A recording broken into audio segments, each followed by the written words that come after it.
Alright, welcome back to the channel. So this episode we're going to be, well, probably the next couple episodes, we're going to be working on the 1086, where we got to tear that thing in half to fix an oil leak that we believe is on the input shaft in the transmission. So we got to completely split the tractor in half.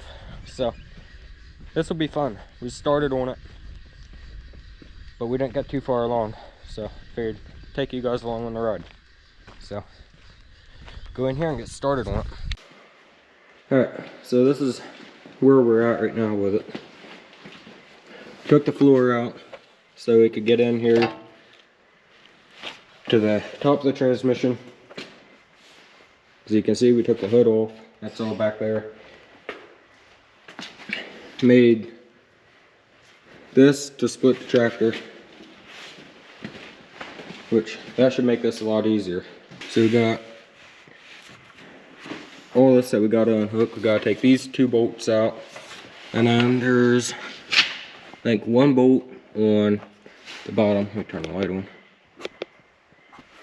Got one bolt on the bottom on each side.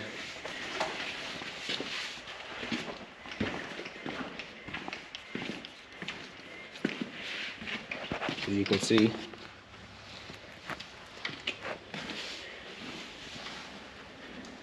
but that's the oil leak that we gotta fix. As you can see, it's leaking pretty good.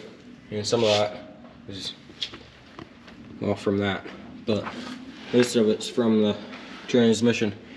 And then we'll probably put a rear main seal in the engine, because that's probably leaking.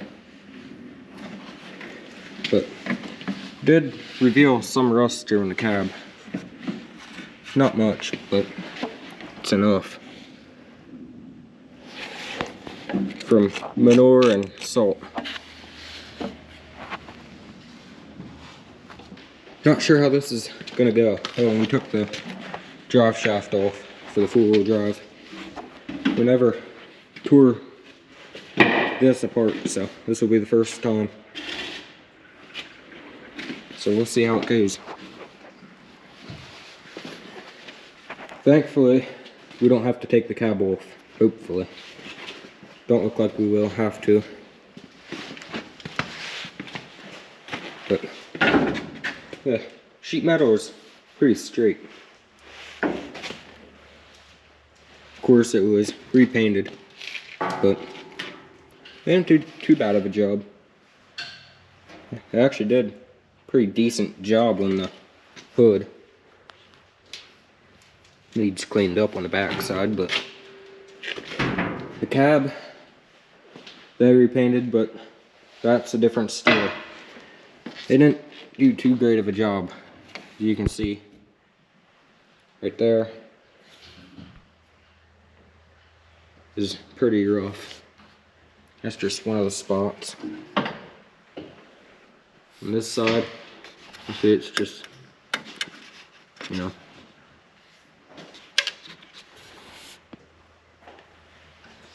it's getting bad. And up there,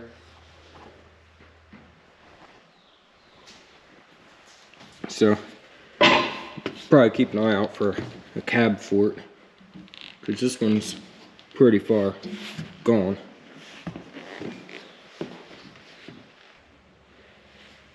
Just from it being run on the roads in the salt. It was hard on it. See if I can manage to fall here. And this has got a decent amount of rust down here too.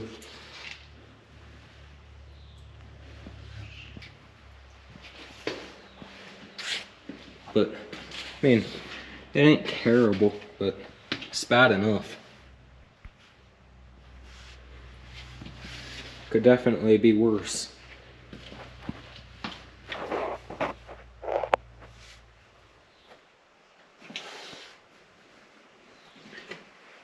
The top of this fender has some, well, right there has some rust on it. And up top, like right there.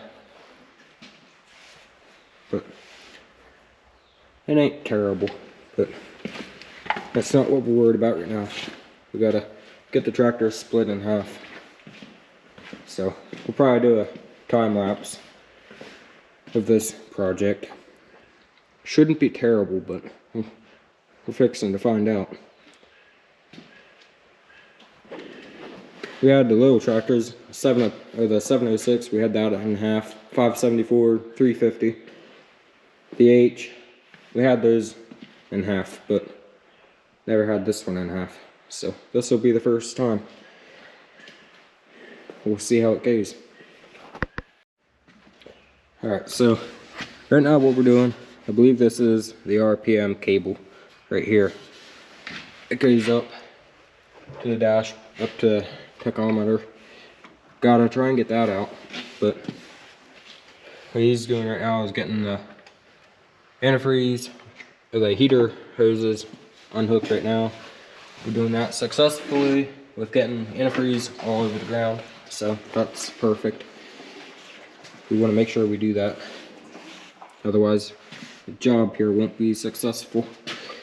But I'll probably have to take this cover off, mainly so we don't scratch it or ding it, because it's actually not in bad shape right now. Well, just ignore that, that'll buff out. But not exactly sure what I gotta do to get this off. I might have to back that screw out. The Allen screw might be what's holding it in there. It's likely.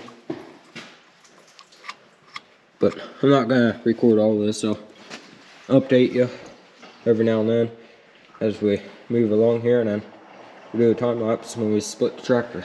So there's the update. Like I said, he's getting all the antifreeze out of the heater core lines, the heater lines. This one here is about to explode, so that one's going to need replaced. You can see how fat it is, and it's real soft too. This one ain't bad, but this one is.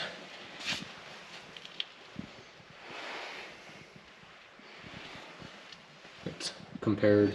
They're supposed to be the same size. Yeah, they're supposed to be, but they're not. But we were debating if we wanted to take it out and wash it off, but we figured if we wash it off, then we're not gonna see where the oil is coming from, and with unhooking it, everything, we'll just get oil all over everything anyhow. So figured we either split it, do what we need, and just carry the front out with the forklift. We'll just put it back together and just drive it out once we get it put back together to wash it. But it can definitely use a wash. And this here thing I'll be getting deleted. We just got to get the pipe that goes from back the exhaust side of the turbo up around. We got this pipe already, that's in the cab, but we just got to get this U-shaped pipe to go from the turbo up to the top pipe. But once we get that, then we'll be able to get that muffler out of there, because that holds a lot of heat under the hood. But yeah, there's your update. I'll set you guys down and keep moving along here.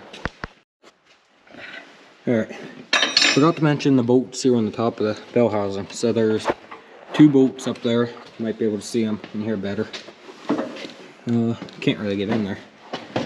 But,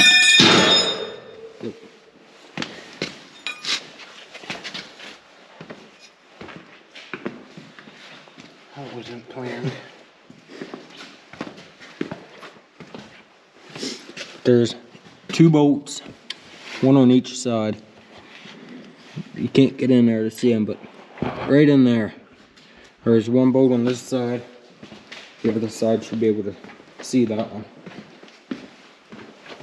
There's a bolt right in there. There, you can see it. Bolt right there. So hopefully we can get that out. I think we can. So hopefully we can. And like I said, 3 bolts on each side in the frame. Then it should come apart. Right now, what we got ourselves into is the fuel system. We took it loose here, and this is the feed line. This is the main line from the fuel tank to the, as you can see, the fuel filter housing. We took that loose, took the air hose, put that in the end of the line, pushed the fuel back through. Ideally, I was going to push it out of the line, then we wouldn't have to worry about capping it off. Well, that ain't working. Let's see. Second he takes the nozzle off, it comes out of there like a river. It's like it's building pressure in the tank, even though it can't, because the cap ain't even tight. It was just sitting on there. I even took it off, and it, like, completely took it off, and it didn't make no difference. So he's getting caps to put on this one and the return line, which would be, well, up here. So this here would be the return. So he's getting caps to put on this one and that one. But we got the wire harness unhooked for this side. This is the main, these are the main wires. These go up to the alternator, up to the top of the radiator, and these are lights, and yeah. So we did find, because we were just gonna unhook all these, but marking them so we know where they all hook up is gonna be the hard part. So what we did is came in here and found right in here there was this plug. I'll show you right here. There's this plug right here that just unhooked. That was the main harness, and these wires here, these are the main, the power wires. They go to the alternator. They just went underneath the starter over to the power out side of the, over here to the solenoid.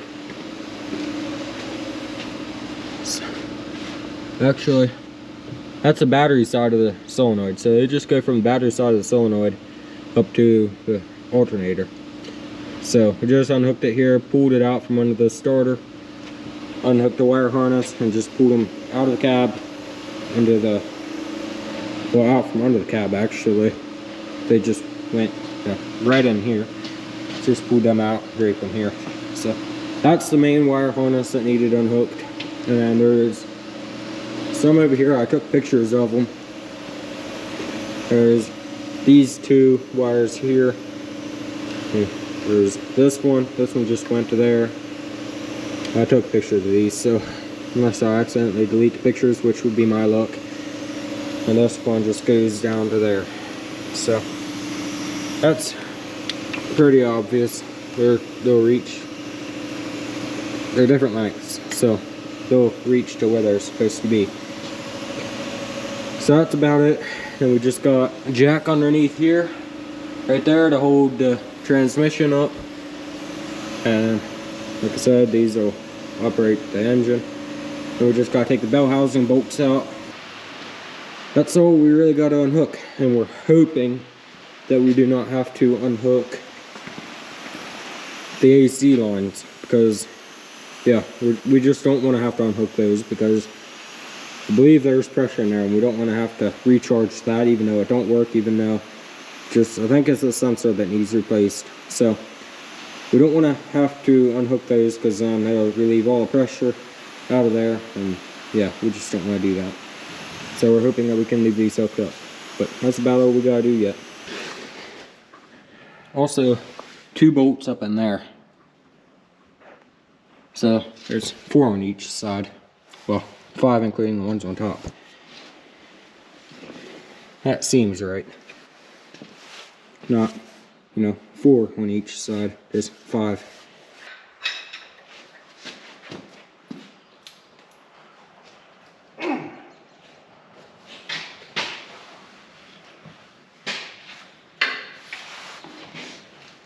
make them so tight? Wow.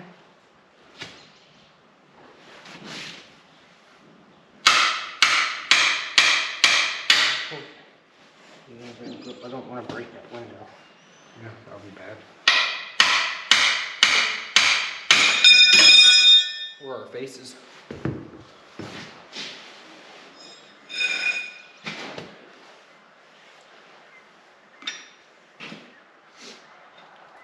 Not done yet. I don't think we can budge. I don't think so.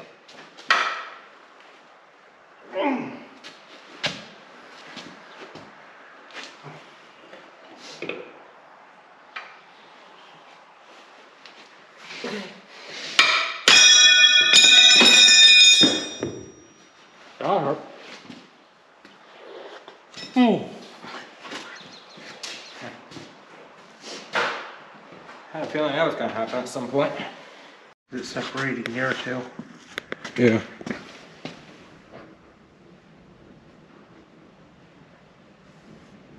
We got a gap. Alright guys, so what we ended up having to do in here was pull the starter out so we could get the bolt back in there and a bolt back there. That one we had to take the starter out because we couldn't get on it. This light must be dead. But this one we got on without having to take a starter out. But there's always that one. But we got the jack underneath it, holding the transmission up ideally. This was made for the Farmall H. And we just cut off here and here and just put the jack here. Or you reuse this and just put different holes in it, right? Yeah, just put different holes in for this frame and still set up. They can still use it on the H's. But well, now what? What time is it? I don't even know. It's after 7 for sure. Is it? Yeah. I'm not sure why it's pouring a gap in here like this. It seems to be pretty even though, don't it? Yeah, but what's gonna happen here? Well, I don't know. To find out everything that we don't want to happen. That's what's gonna happen. Yeah. 7:38. Wow, that turns hard. But yeah, it only took us a couple hours, but we got a gap in there now. Probably tomorrow night we'll finish pulling it in half and figure out where the leak is. So I think that's gonna be it for tonight. So see what we can get done tomorrow night.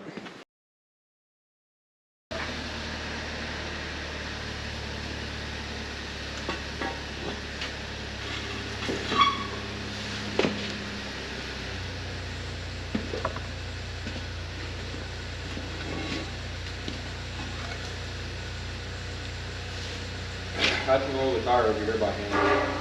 Yeah, I'm stopping. Oh.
Now we should be able to split it a little bit more.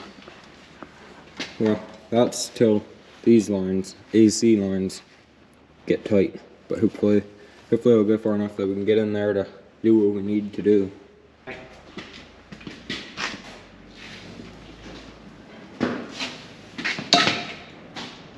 Hold it.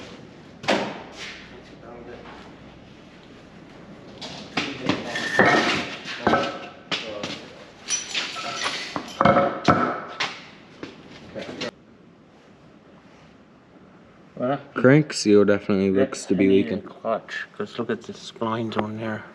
They're shot. Great.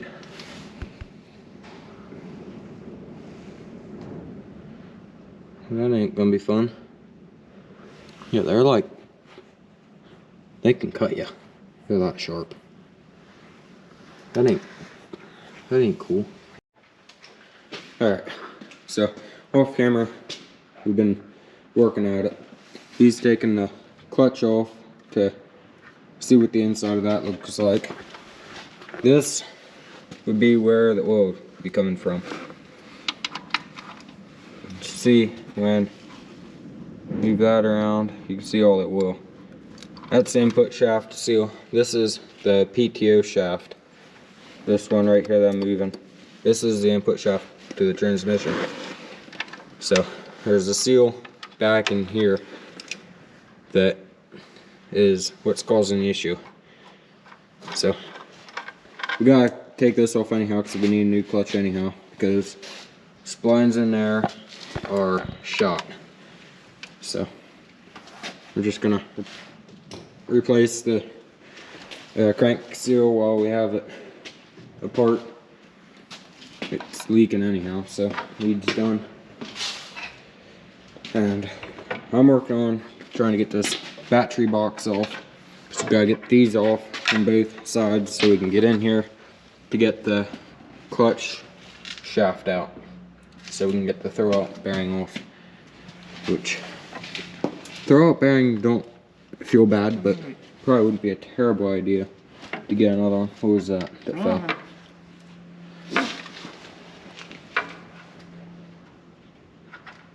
Not sure what that is. But yeah, so I'm gonna continue working at trying to get this off. Gotta get a vice grip because this bolt keeps turning in there now. So yeah. So we'll update you once well, he's got this off now, so might as well. It definitely got oil in there, huh? This would be the friction plate. Go to that side and look at it. Definitely has some wear on it.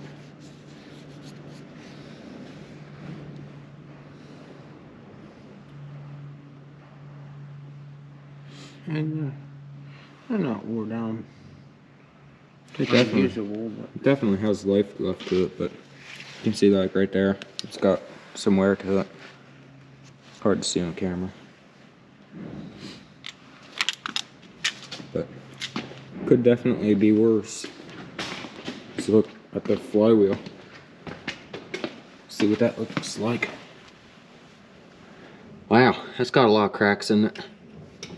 Look at that, guys. Look at all them cracks. That is not ideal. Look at them all. That's not what you want to see.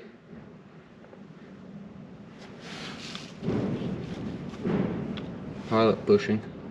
Pilot bearing. Don't feel terrible, but yeah.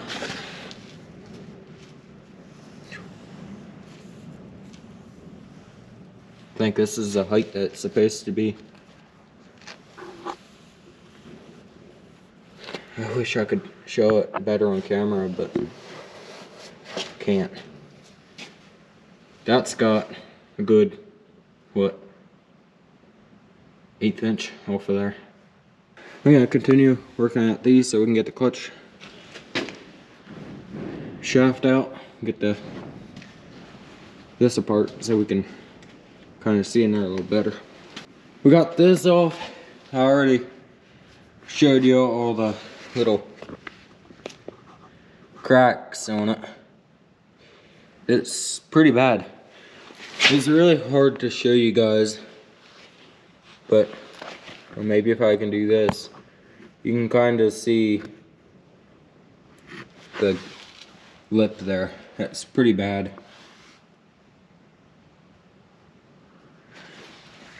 But yeah, the crank seal is shot, so that's going to get replaced. The input shaft seal is shot. I got that battery box off over there, hoping we don't have to take this one off. Fingers crossed for that. But then probably tomorrow we'll take the clutch fork, or the clutch shaft out, take the clutch fork off, and see what's going on in here. We don't think this should have this much play, so we gotta figure out what's going on there. But all in all, it ain't terrible. Besides the clutch is pretty bad. Well, actually, the flywheel is pretty bad. Pressure plate ain't bad. Friction plate ain't bad. The PTO drive teeth and the pressure plate, they're gone. They're sharp enough to, well, I shouldn't say they're gone, but they're so worn, they're actually worn sharp enough that they can cut you. They're like razor blades. So, yeah. So we need to get our all new clutch fork, and like I said, crank seal and input shaft seal. So if any of you guys have any ideas where we can get these, if you know where we can get them, comment down below, let us know. This is not gonna be cheap. Probably gonna be selling one of the tractors to get this, because this is not gonna be cheap at all. But, and we'll, of course, we'll probably get one of them too. Well, if we don't get one of them, then that, yeah, we gotta get one of them, because that thing, there ain't much life left to that thing, I don't believe. The throw up bearing. But yeah, so I guess that's gonna be it. So that's not what we wanted to find, but this ain't a new tractor, I'll tell you that. Which when we were driving it, it did not seem like it was slipping. This tractor would still pull anything that you hooked it to. It didn't matter. It would hook on it and pull it. But it was a matter of time for it to slip. So yeah, and we don't think there's any repairing to that. You would have to get completely welded up, and it ain't worth it. We could use JB weld. I think JB weld would probably work. So we could use that. That's another option. But yeah, it is what it is. There ain't much that we can do about it. It's not a new tractor, I'll tell you that. This tractor is more reliable than a new tractor. I'll say that right now. So yeah, put these new parts in there. This truck will be good to go for a long time yet. Heck, this engine's practically brand new, so there ain't many hours on that. But I want to give a shout out to Just a Few Acres Farm. I was watching his videos on, he's taking his, or restoring his 856 Farmall, and saw how he had his jack set up for splitting the tractor, and worked pretty good for him. So we decided to modify our setup here, because this used to be set up for the Farmall H, but it wasn't going to work with how tall this tractor sits, with how tall the frame sits. So I showed my dad his setup that he has, and he's like, that's a pretty good idea. So we decided to get the jacks and mock up one here, and yeah, it worked pretty good. The only difference is with his is he has a turnbuckle in between here, and we still may put one of them on. We're not dead set against that. We may still put one of them on it, but I mean, they work pretty good with the way we have them. But yeah, so if you don't know his channel, Just a Few Acres Farm, I'll link him down in the description. Go check out his channel and subscribe to him. But yeah, I think that's gonna be it for this episode. So please like, subscribe, comment down below, give me your thoughts and opinions on it, and we'll see you on the next one. Peace out.